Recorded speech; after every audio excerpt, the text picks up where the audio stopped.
Meus amados irmãos, a paz do Senhor, bem-vindos ao Portal AD. Estamos nesta oportunidade para estudar a lição de número 3 da nossa Escola Bíblica Dominical, a lição da carta do apóstolo Paulo aos Romanos. E o tema de hoje é a justificação somente pela fé em Jesus Cristo. O textuário da nossa lição diz o seguinte: não duvidou da promessa de Deus por incredulidade, mas foi fortificado na fé, dando glória a Deus. Romanos capítulo 4, versículo 20. A verdade prática nos diz: a justificação dos pecados diante de Deus ocorre somente pela fé. Então é um tema muito importante e nós devemos atentar bem para este tema, pois é de relevante importância. E a leitura bíblica em classe está em Romanos capítulo 4, versículo 17 ao 22. É a leitura que será lida no início da EBD, portanto não leremos nesta videoaula. O objetivo geral desta lição é explicar que somos justificados diante de Deus somente pela fé e não pelas obras da carne. Na introdução, nós temos aqui o seguinte: o professor, a lição de hoje trata a respeito de uma das doutrinas mais importantes da carta aos Romanos, que é a justificação pela fé. E esta doutrina está aí começando no versículo 3, capítulo 3, versículo 1, até o capítulo 4, versículo 25, embora nós a encontramos também em outros versículos da carta aos Romanos, mas o texto mais direto sobre o tema está aí no capítulo 3, versículo 1, até o capítulo 4, versículo 25. E Paulo, ele usa aí a argumentação para este tema tão importante, falando sobre a chamada de Abraão, que está lá em Gênesis capítulo 12, versículo de 1 a 3. O nosso comentarista, ele divide esta argumentação do apóstolo em três tópicos: a justificação manifestada, a justificação contestada e a justificação exemplificada. Então, vamos prosseguir com este tema importante. Nós pedimos a você que fique até o final do nosso vídeo, pois no terceiro ponto temos uma explicação muito importante a respeito da justificação pela fé, que julgamos de grande relevância para a aula do próximo domingo. O primeiro ponto da nossa lição fala sobre a justificação manifestada. É importante nós explicarmos de início, já que não tem diretamente nos pontos da nossa lição, o que realmente significa a justificação. A justificação é o ato de declarar justo. Ela não é apenas um mero perdão. A justificação é muito mais do que um mero perdão. Ela é, na verdade, o ato pelo qual Deus declara o pecador justo, aquele que aceita o Senhor Jesus Cristo, como uma pessoa que é vista por Ele, por Deus, como que nunca tivesse cometido pecado. Embora alguém veja uma pessoa que, na verdade, tinha uma vida não boa há tempos, mas que depois aceitou Jesus e foi transformada a sua vida através do Senhor Jesus. E as pessoas até, por não conhecer a palavra, ficam querendo condenar, julgar aquela pessoa. Mas nós vamos ler um versículo aqui em Romanos capítulo 5, versículo 1, que diz o seguinte: sendo, pois, justificados pela fé, temos paz com Deus por nosso Senhor Jesus Cristo.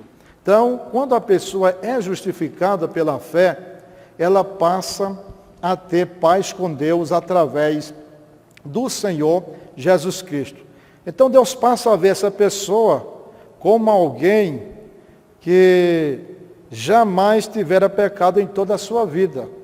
Louvado seja o nome do Senhor por isso. Então isso é o que significa a justificação. Nós vamos estar falando mais no decorrer da nossa lição. E no primeiro ponto, nós vamos estudar sobre a justificação manifestada. O primeiro subtópico diz o seguinte: um culpado que é inocentado. É algo interessante, um culpado que é inocentado. Está em Romanos capítulo 3, versículo 21, o nosso texto para esta verdade. Mas agora manifestou sem a lei a justiça de Deus, tendo testemunho da lei e dos profetas.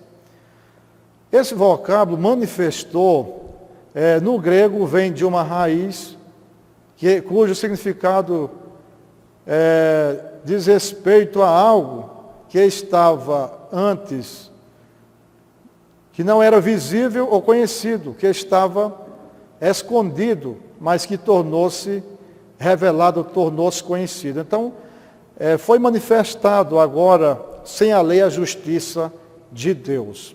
Louvado seja o nome do Senhor. Então, a justiça, ela traduz a palavra grega de kaiosine, muito comum no contexto de um tribunal. A imagem é de alguém que foi inocentado por um juiz, mesmo sendo culpado pelos seus atos. E concluímos então que, mesmo culpados, Deus quis justificar a todos e também perdoar todos aqueles que aceitaram o Senhor Jesus. Nós podemos dar como referência Romanos capítulo 8, versículo 31, não está na lição, mas você pode considerar esse versículo, quando Paulo pergunta: quem tentará acusação contra os escolhidos de Deus? É Deus quem o justifica. Então ninguém pode condenar aquele a quem Deus justificou. Como diz no final, novamente diz aí, que a imagem que temos da palavra justiça, justificação, é de alguém que é inocentado por um juiz, que mesmo sendo culpado, ele é visto, ele é culpado pelos seus atos, mas foi, na verdade, absolvido. Este é o significado de justiça, baseado em Romanos 5 e também em 3 e 21 que nós lemos. Se manifestou a justiça de Deus, sem o testemunho da lei e dos profetas. Um prisioneiro que é libertado, ainda aí no primeiro ponto, um prisioneiro que é libertado. Em Romanos 3 e 24, diz o seguinte, Romanos 3 e 24, fala sobre a justificação, sendo pois justificado gratuitamente pela sua graça, pela redenção que há em Cristo Jesus. Então nós fomos justificados pela sua graça, pela redenção que há em Cristo Jesus. Esta palavra redenção fala sobre liberdade. No contexto neotestamentário tem um sentido de libertar mediante o preço de um resgate. No mundo antigo, um escravo podia ser resgatado mediante o pagamento de um preço. E é exatamente isso que Deus fez. Enviou seu Filho para resgatar o homem que estava preso em seus delitos e pecados. Quando fala de resgate, fala de redenção, nós podemos acrescentar aí como referência Mateus capítulo 20 e o versículo 28. Você pode estar lendo esse versículo na sua classe. Nós vamos lê-lo aqui rapidamente, para que nós possamos comentar um pouco sobre ele, falando sobre redenção. Estamos falando aí, o segundo subtópico aí do primeiro tópico, um prisioneiro que é libertado. Então, Mateus 20 e 28, digo, bem como o Filho do Homem não veio para ser servido, mas para servir e para dar a sua vida em resgate de muitos. Então, foi pago, na verdade, um preço pela nossa salvação. Porque ninguém pode se autolibertar. Ninguém jamais conseguiria, pelas suas próprias forças, se autolibertar. Mas foi pago um preço. Jesus foi, na verdade, veio para servir e para dar sua vida em resgate de muitos. O apóstolo Paulo escrevendo aos Coríntios, primeira carta aos Coríntios, capítulo 6, versículo 20, ele diz que nós fomos comprados por bom preço. Lá em Atos, capítulo 20, versículo 28, diz que nós fomos resgatados pelo sangue do próprio Deus. E muitas outras referências também falam sobre este preço. Portanto, cada um deve valorizar esta tão grande salvação, porque custou um preço muito alto. Não foi com prata, não foi com ouro, como disse Pedro na primeira carta, capítulo 1, versículo 18 e 19, não foi com pedras preciosas e nem coisas semelhantes que fostes resgatado da vossa vã maneira de viver, que por tradição recebeste dos vossos pais, mas foi com o precioso sangue de Cristo, como de um cordeiro imaculado e incontaminado. Então nós vemos aí que assim aconteceu, né, com todos aqueles que aceitaram o Senhor Jesus.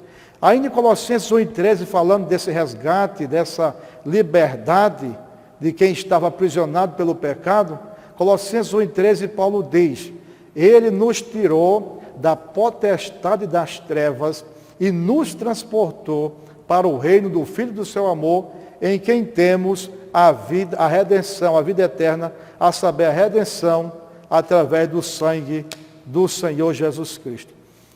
O terceiro subtópico fala um inocente que é culpado. Interessante que no primeiro subtópico do primeiro ponto diz, um culpado que é inocentado, e o terceiro subtópico é o contrário, um inocente que é culpado.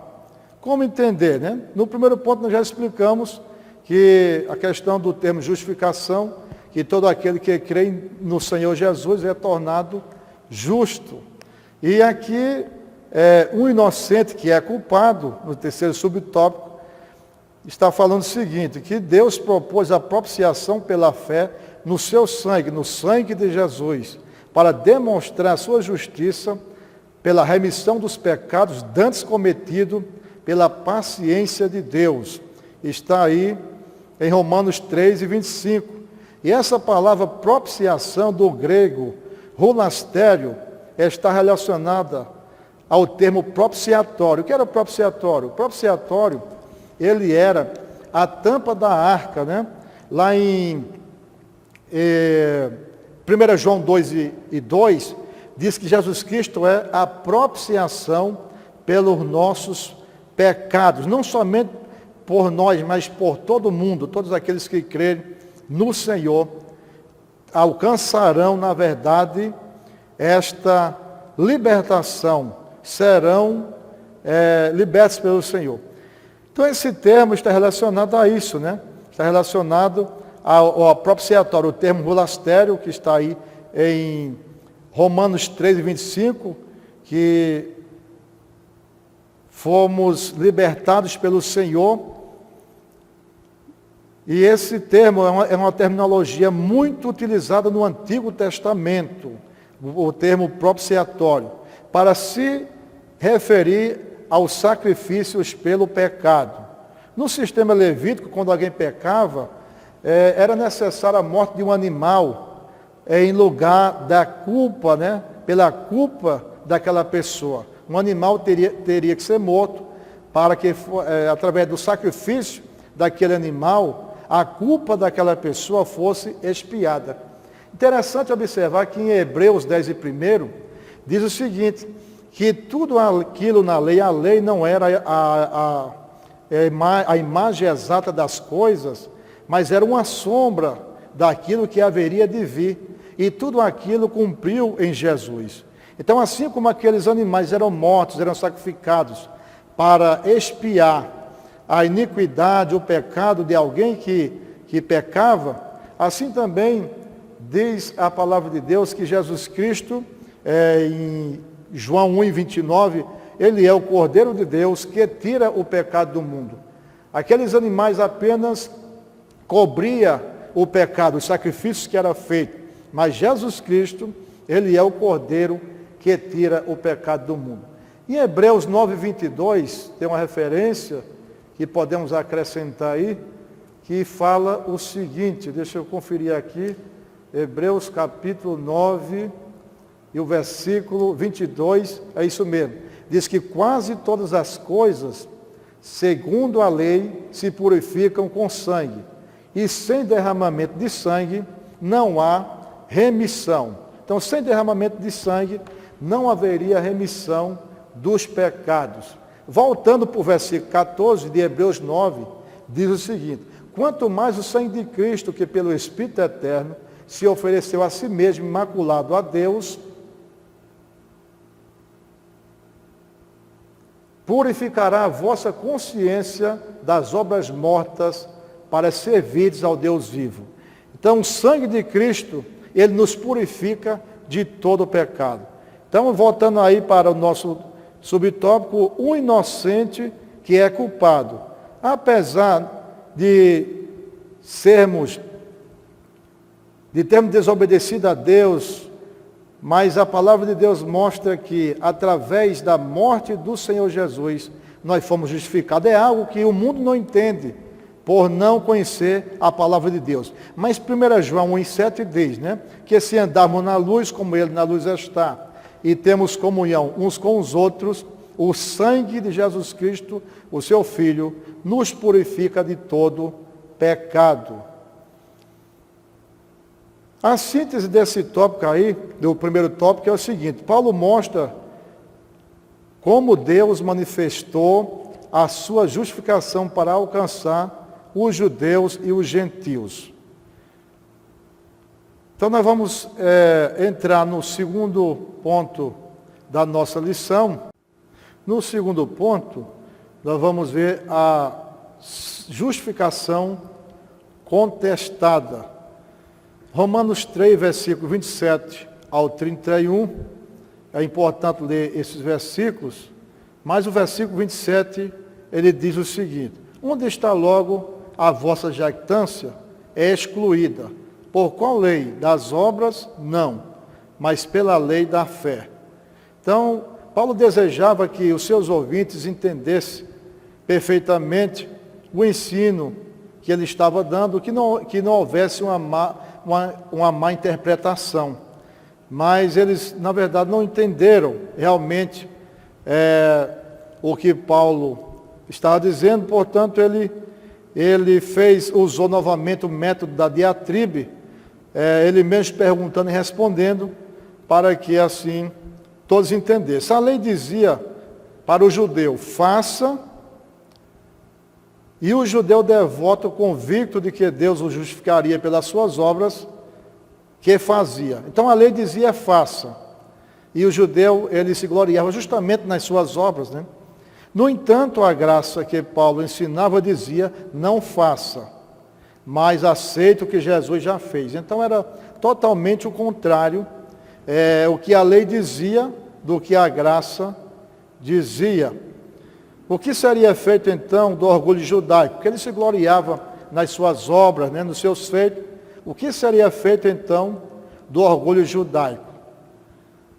Não é fácil abrirmos mão do nosso orgulho e deixarmos de nos vangloriarmos pelos nossos feitos. Todavia, a doutrina da justificação pela fé diz que não há mérito humano quando a graça de Deus se manifesta. Essa é a grande verdade, Quando eu falo aí da justificação contestada. A justificação, ela se opõe à salvação meritória. Ou seja, não é através do que nós fazemos que nós seremos salvos, mas é através do que Jesus, o nosso Senhor, fez por nós. É o que Paulo está ensinando aqui nesta passagem de Romanos 3. E aí diz o seguinte: não há mérito humano, como já falamos, quando a graça de Deus se manifesta. A conclusão de Paulo é que o homem é justificado pela fé sem as obras da lei. O versículo 28 do capítulo 3 diz: concluímos, pois, que o homem é justificado sem as obras da lei. Aí vem o segundo subtópico aí do segundo ponto, que diz o seguinte: a justificação se opõe ao orgulho. É interessante observar neste segundo subtópico que Deus não é uma divindade nacionalista.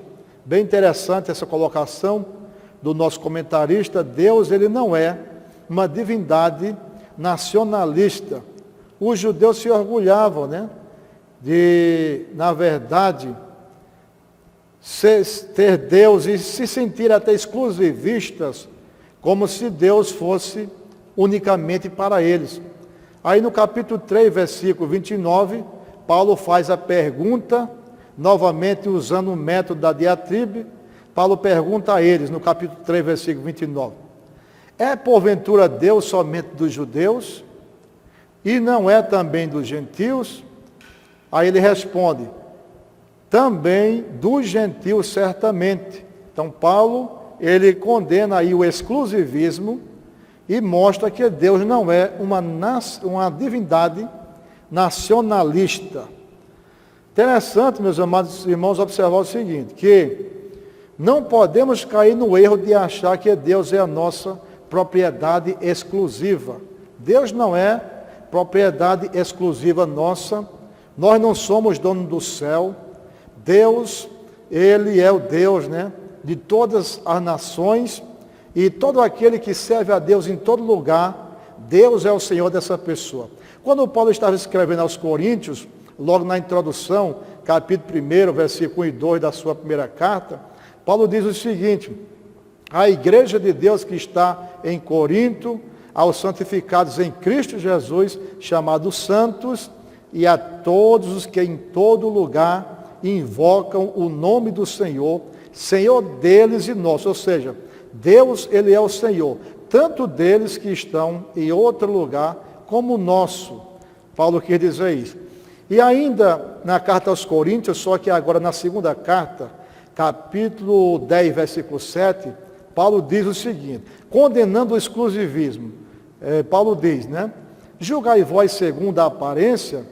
Aí Paulo fala, se alguém cuida ser de Cristo, pense consigo mesmo isso outra vez, porque assim como eles são de Cristo, nós também de Cristo somos. Então Paulo condenou o exclusivismo. Deus não é Deus apenas de uma nação, Deus não é Deus apenas também de uma denominação, mas Deus é Deus de todos aqueles que o servem e que temem ao seu nome, que honra, que obedece a sua palavra.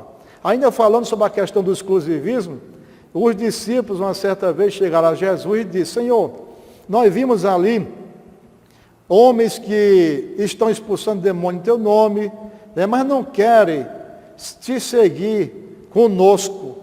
Quer que nós os impeçamos? Jesus disse, não os impeçais, porque quem não é contra nós é por nós. Ou seja, nós entendemos também através dessa passagem que Jesus condenou o exclusivismo. Aquelas pessoas apenas não estavam querendo seguir Jesus juntamente com aquele grupo, mas eles também criam em Jesus. Então guardemos esta verdade, que não podemos cair no erro de achar que Deus, é nossa propriedade exclusiva. Estamos terminando o segundo subtópico, a justificação se opõe ao orgulho.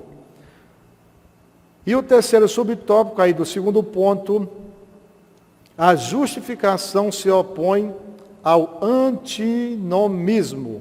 Uma palavra até difícil de se pronunciar, mas muito importante nós entendermos o que significa o antinomismo. Então a justificação se opõe ao antinomismo. Aí Paulo faz uma pergunta novamente, capítulo 3, versículo 31 de Romanos, ele diz, anulamos, pois, a lei pela fé?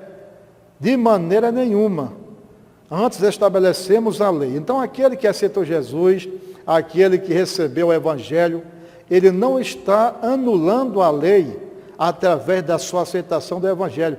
Ele está estabelecendo a lei. Ou seja, a lei, ela teve a sua função.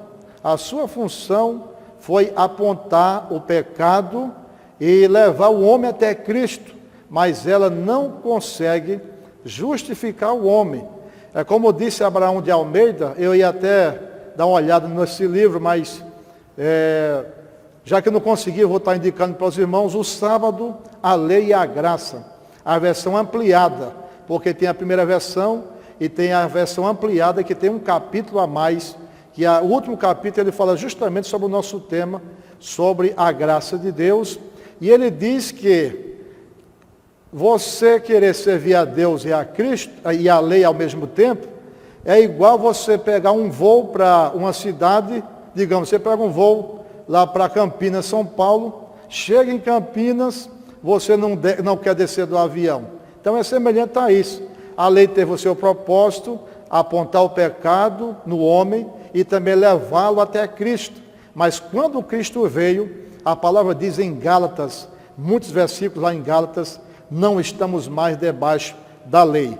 Mas é importante entender que a justificação, ela se opõe ao antinomismo, que vamos estar explicando agora. O que significa antinomismo? Literalmente significa contra a lei. Ou seja, ensinar que a lei não tem mais nenhum sentido. Apesar de Jesus ter cumprido a lei por nós, a lei não perdeu o seu sentido. Ou seja, nós podemos ver aqui em Romanos, capítulo 7, algo bem interessante, meus amados, capítulo 7 de Romanos, o versículo 12 de Romanos. Estou tentando abrir aqui, capítulo 7, versículo 12, que Paulo diz assim: assim a lei é santa e o mandamento é santo e bom. Então a lei, ela tem a sua importância, ela permanece como foi escrita, mas nesse mesmo capítulo 7 de Romanos, Paulo mostra que nós estamos mortos para a lei pelo corpo de Cristo para pertencer unicamente a Ele. Então ela cumpriu o seu papel, Jesus a cumpriu por nós, visto que jamais poderíamos cumprir, por ser, na verdade, muito difícil, cerca de 603 preceitos, como nós já estudamos em uma lição.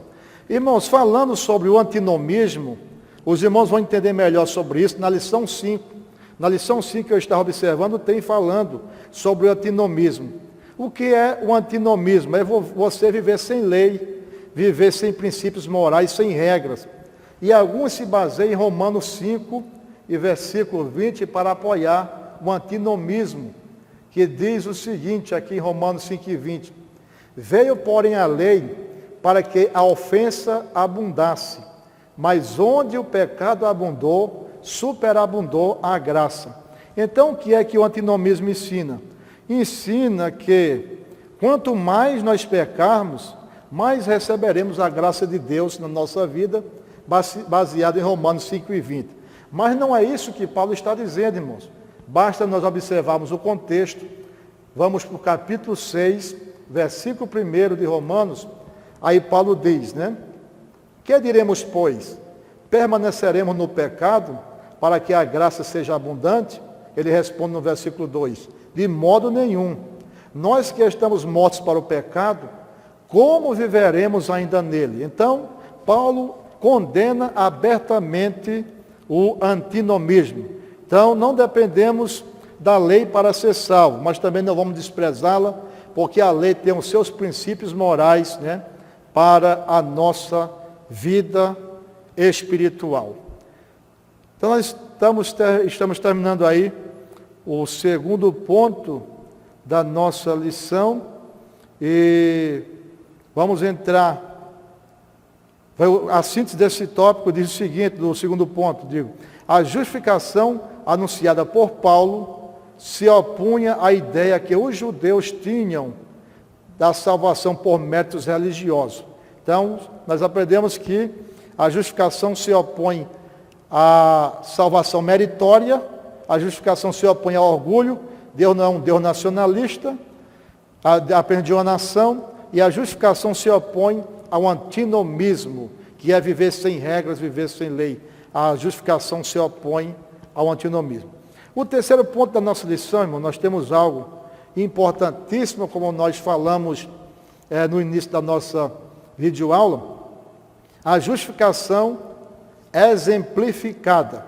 Ele cita aí para ser lido o capítulo 4 de Romanos até o versículo 25. É impossível ler esses textos todos em uma aula, mas se você ler até o versículo 8, conforme ele mostra aí, já é importante para entender o que Paulo quis ensinar. Então, a questão aqui é a seguinte, irmão. Paulo mostra no versículo, vou abrir aqui Romanos capítulo 4, porque na lição já começa lá na frente. Romanos capítulo 4, ele diz o seguinte: que diremos, pois, versículo 1, ter alcançado Abraão, nosso pai, segundo a carne. Porque se Abraão for justificado pelas obras, tem de que se gloriar diante de Deus. Então Paulo está mostrando que Abraão, ele não foi justificado pelas obras. O versículo 3 diz que, pois que diz a Escritura, e creu Abraão em Deus, e isso lhe foi imputado como justiça. Quando Paulo citou aqui essa verdade no versículo 3 do capítulo 4, ele está se referindo a Gênesis, capítulo 15 e o versículo 6, que diz que Abraão creu em Deus e isto foi imputado a Abraão como justiça. O que é que nós entendemos, irmão? Que esta lição, capítulo 4 de Romanos, para que você entenda melhor, ele está girando em torno de Gênesis, capítulo 15, versículo 6, que diz que Abraão creu em Deus e isto lhe foi imputado como justiça.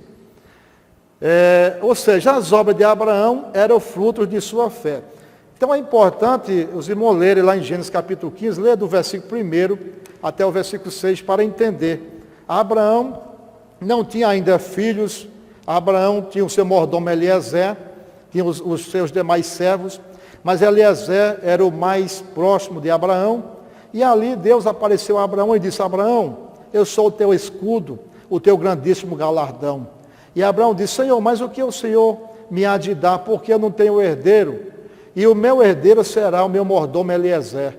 Aí Deus disse para Abraão: Abraão, fez com que Abraão saísse para fora e disse: contra as estrelas do céu, se as puderem contar. Levanta agora os teus olhos e conta as estrelas. Aí Deus disse: assim será a tua descendência, será como as estrelas e será também como o pó da terra. Aí a Bíblia diz: e creu Abraão em Deus e isto foi imputado como justiça. É importante observar que isso foi antes da circuncisão, antes de Abraão ser circuncidado, no capítulo 17 de Gênesis. Nós estaremos falando mais, explicando sobre isso. Agora, qual é a questão, irmão? Qual é a pergunta que pode surgir domingo na escola dominical em relação a essa passagem de Romanos?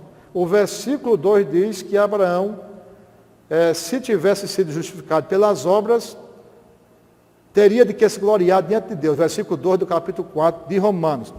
Mas quando a gente lê Tiago, capítulo 2, a partir do versículo 14, até o versículo 24 aproximadamente, Tiago diz que Abraão foi justificado não somente pela fé, mas também pelas obras. Aí alguém perguntaria: como explicar agora essa questão? Porque Paulo disse que Abraão foi justificado pela fé, sem as obras. E Tiago diz que Abraão foi justificado não somente pela a fé, mas também pelas obras. Inclusive, Tiago enfatizou também que o homem é justificado pelas obras e não somente pela fé, qualquer pessoa. Então parece uma uma discrepância, mas na verdade, quando nós formos analisar, não é isso. Nós vamos entender agora o que significa essa questão de Tiago dizer que Abraão foi justificado pelas obras e não somente pela fé. A questão, irmãos, é a seguinte, é que a justificação de Abraão, de acordo com Paulo, ocorreu em Gênesis 15:6. Está aqui no capítulo 4 de Romanos, versículo 3, nós já lemos, Paulo se refere, creu Abraão em Deus, e isso foi imputado como justiça. Então, para Paulo, a justificação de Abraão aconteceu em Gênesis capítulo 15, versículo 6.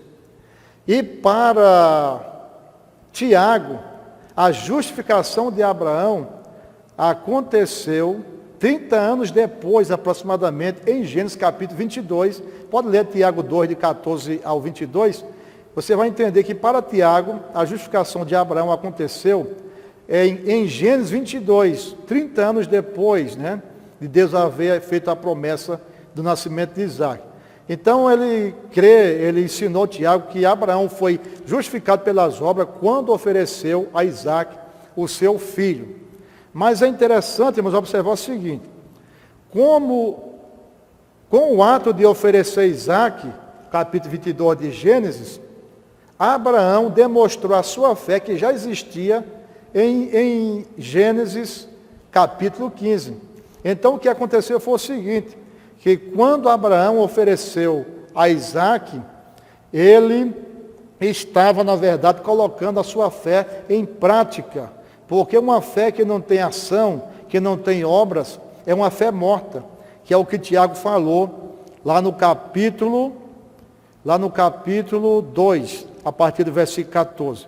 Nós vamos entender mais com alguns detalhes aqui, e podemos entender o seguinte, que a fé e as obras, ela é semelhante a um bilhete de passagem para o céu. É um detalhe importante para que vocês possam entender o que Tiago quis ensinar. De duas partes, esse bilhete de passagem para o céu, fé e obras, né? Tem duas partes. A parte das obras diz o seguinte, simplesmente comprovante, não vale como passagem. A parte da fé diz o seguinte, não é válida como passagem se for destacada da outra parte, que são as obras. Então a fé e as obras, elas têm que andar juntas, irmão.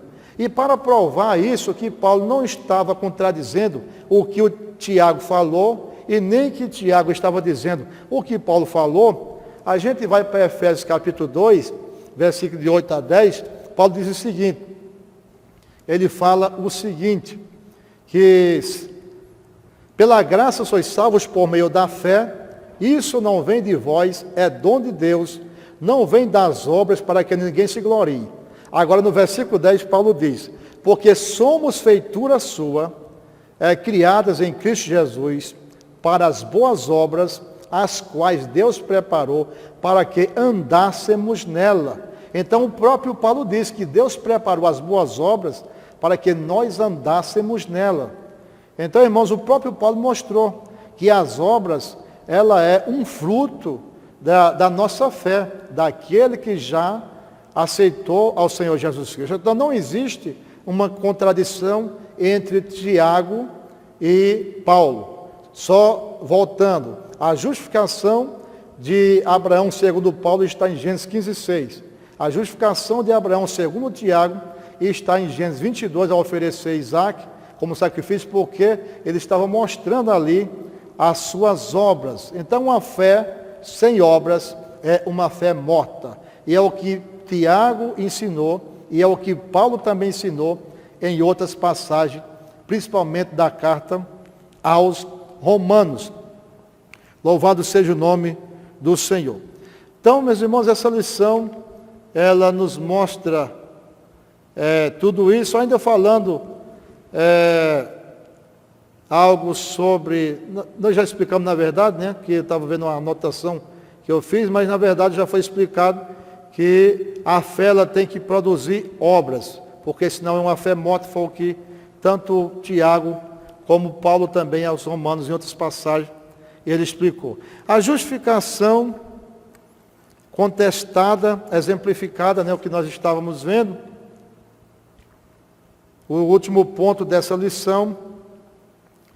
E também em Gênesis capítulo 12, a chamada de Abraão, versículo de 1 a 3, diz a palavra do Senhor, que Deus falou a Abraão: sai da tua terra, da tua parentela e da casa do teu pai, e vai para uma terra que eu te mostrarei, e tu serás uma bênção, e abençoarei os que te abençoarem, e amaldiçoarei os que te amaldiçoarem, e em ti serão benditas todas as famílias da terra. Quando Deus fez a chamada a Abraão, é importante observar que em Hebreus capítulo 11, versículo 8 diz: pela fé, Abraão, sendo chamado, obedeceu. Aqui está o segredo. Fé sem obediência não é fé. A fé tem que ter obediência, que é justamente as obras, é a ação da nossa fé. A obediência é um resultado da nossa fé. Então Abraão, pela fé, sendo chamado, obedeceu, e isto indo para um lugar que havia de receber por herança, e saiu sem saber para onde ia. Então a fé, ela tem que ter obediência, ela tem que ter frutos. E concluindo aqui, fazendo a nossa conclusão da lição de hoje, nós observamos então a importância dessa lição, a doutrina da justificação pela fé. E nessa lição nós aprendemos que Paulo recorreu à experiência do patriarca Abraão. Ele tomou como base para o seu argumento contra a crença judaica, que associava a aceitação das obras como garantia de justificação diante de Deus. Então ninguém jamais será justificado diante de Deus pelas suas obras. As obras são uma ação, um resultado da fé viva, uma fé que na verdade é demonstrada através de ações, através de obras. Para Paulo isso não poderia ser verdade, ou seja, aceitar os que os judeus criam, que seria justificado pelas suas obras. Para Paulo isso não poderia ser verdade, já que o velho patriarca não possuía mérito algum. Quando Deus chamou Abraão, ele não possuía mérito algum. Abraão foi chamado, era de uma família gentia, uma família que servia a outros deuses. Está em Josué capítulo 24, versículo 2. E Deus chamou Abraão, né? E ele foi uma bênção, na verdade, porque obedeceu ao chamado do Senhor. E aí Paulo mostra o quê? As bênçãos recebidas por ele, por Abraão, assim como as da nova aliança, decorrem exclusivamente da graça de Deus em resposta à fé. Um detalhe, irmãos, que eu lembrei aqui é o seguinte: na época da lei, a lei era quem ensinava, mas na época da graça, lá em Tito capítulo 2, aqueles que defendem, né, que estamos pela graça, podemos viver conforme nós quisermos, porque estamos vivendo pela graça, né? E Deus é amor e aquela coisa toda, mas na verdade, a Bíblia diz em Tito capítulo 2, versículo 11, que esta graça, ela nos ensina a renunciar à impiedade e às concupiscências mundanas, e para que vivamos sóbria, justa e piamente perante o nosso Deus. Então, meus amados, que a aula de domingo seja uma bênção, e que também os professores estejam incentivando os alunos a trazerem visitantes para a escola dominical, pois um dos maiores objetivos, o principal objetivo da escola dominical é o seguinte: é evangelizar enquanto ensina. Então, a escola dominical não é só para crente, escola dominical também é para o seu vizinho, para o seu amigo.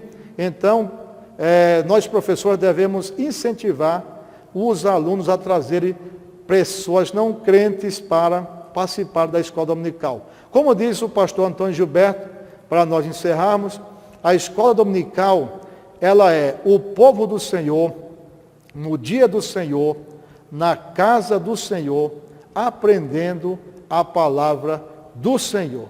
Então, que Deus abençoe a todos os professores e que tenham uma boa aula, em nome do Senhor Jesus.